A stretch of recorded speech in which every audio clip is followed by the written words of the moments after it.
ఆ తప్పుడు మనిషి నా భార్యని లిఫ్ట్ అడిగింది. కడుపుతో ఉన్నాను, నొప్పులు అని చెప్పి కారెక్కింది. ఇలా రేటు, బిజినెస్ అని తనకి తగ్గట్టు మాటలు మార్చుకోవడానికి నా భార్య చెవి కమ్మల రేట్ అడిగింది. ఆ మాటల్ని ఇలా ఫ్యాబ్రికేట్ చేసి వినిపిస్తే కేసు రాస్తారా? ఇలాంటి బేస్లెస్ వాటిని మీరు ప్రొజెక్ట్ చేసి ఒక ఆడపిల్ల పరువు తీసే పని చేస్తారా?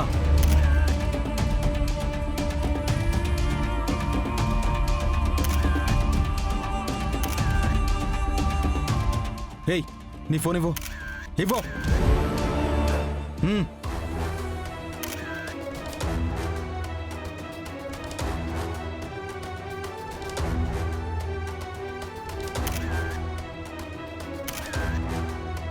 ఆవిడ ఫోన్కి కంటిన్యూస్గా ఈ అన్నోన్ నెంబర్ నుంచి కాల్స్ వచ్చాయి.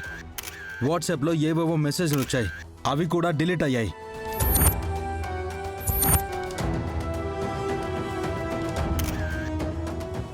వీటి మధ్యలోనే ఈవిడ ప్రెగ్నెంట్ నాటకం ఆడింది. అంటే ఈవిడ వెనకాల ఎవరో ఉండి ఈవిడ్ని అడ్డం పెట్టుకుని నా భార్యని బ్యాడ్ చేయాలని పక్కా ప్లాన్తో ఇదంతా చేశారు.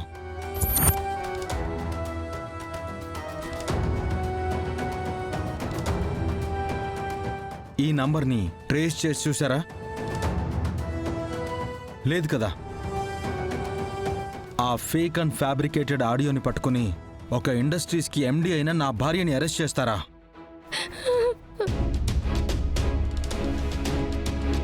తను మాకు ఆ వ్యక్తితో దొరికింది, అరెస్ట్ చేశాం. అందుకు సాక్ష్యం కూడా ఉంది. అది కోర్టులో ప్రొడ్యూస్ చేస్తాం. మా పనేంటో మాకు తెలుసు, నువ్వు చెప్పాల్సిన పని లేదు. 1 గంటలో ఆవిడ్ని కోర్టులో ప్రొడ్యూస్ చేస్తాం. ఏమైనా ఉంటే అక్కడ తెలుసుకోండి.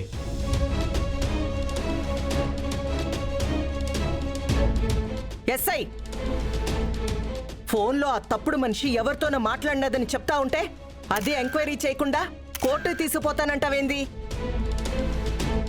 నువ్వు కూడా అమ్ముడుపోయినావా ఏంది? 1 గంట ఆగండి అఖిలాండేశ్వరి గారు. నేను అమ్ముడుపోయానా లేక ఆ అమ్మాయి అమ్ముడుపోవడానికి వెళ్ళిందా అనేది కోర్టులో తెలుస్తుంది.